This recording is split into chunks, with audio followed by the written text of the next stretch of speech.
Happy New Year. Happy 2019.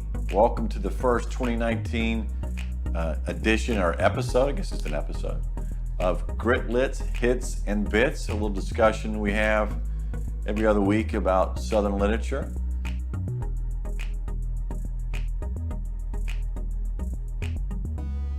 This year we decided to begin the year by talking about one of the inspirations for our zine, The New Southern Fugitives. It comes out every other week. You can find it at newsouthernfugitives.com. Please check it out. We publish poetry, essays, short fiction, everything that the guy we're going to talk about would publish, that wrote very prolifically. This week we're going to talk about the inspiration for the New Southern Fugitives, the Fugitive poets, and the most famous of the Fugitive poets, Robert Penn Warren. Robert Penn Warren was born in I'm not going to say a tobacco shack in Kentucky, but you can see his boyhood home in southwestern Kentucky, just a little bit north of Nashville. Studied at Vanderbilt.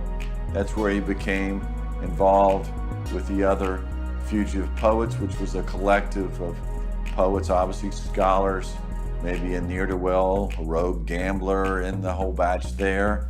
But he was the most famous of the Fugitives. He won 3 Pulitzer Prizes. His most famous work is this book right here, All the King's Men, came out in 1947. And it's a story of a fictional Southern politician. Many people have compared it to the Louisiana politician Huey Long. It is set in Louisiana. But it's the story of the rise of populism and how a politician, we don't need to call him crooked politician, that part's kind of understood, used populism to gain control of the political switches and the power in the state of Louisiana. He told the people what they wanted to hear in order to profit himself and profit his cronies. He claimed he was from outside, but he was really the ultimate insider. Are there some analogies that we can make to today? Most definitely.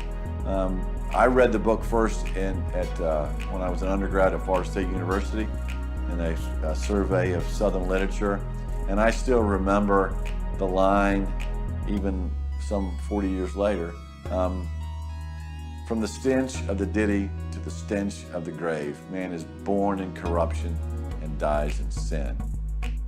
So that pretty much was a line that stuck with me, and just kind of, to me, summarizes politicians.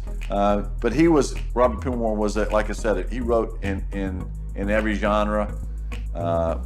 This is the Robert Penn Warren Reader. This book came out after his death, or really right before his death. It's a collection of his essays, his poetry. He was a beautiful poet. Did a lot of nonfiction, wrote a lot of short stories. Interesting writer in that he was up for any genre. The other thing that draws me to Robert Penn Warren is it's an essay, long essay called The Legacy of the Civil War, Meditations on the Centennial.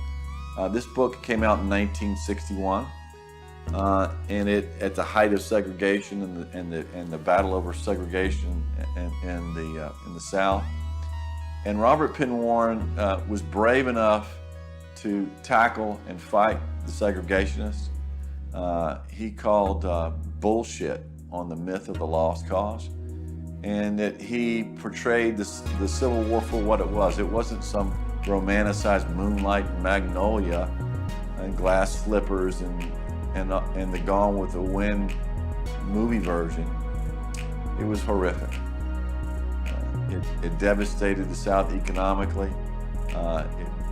Loss of life, where the farmers and their sons were sent to fight for the rich. There was nothing romantic about the Civil War.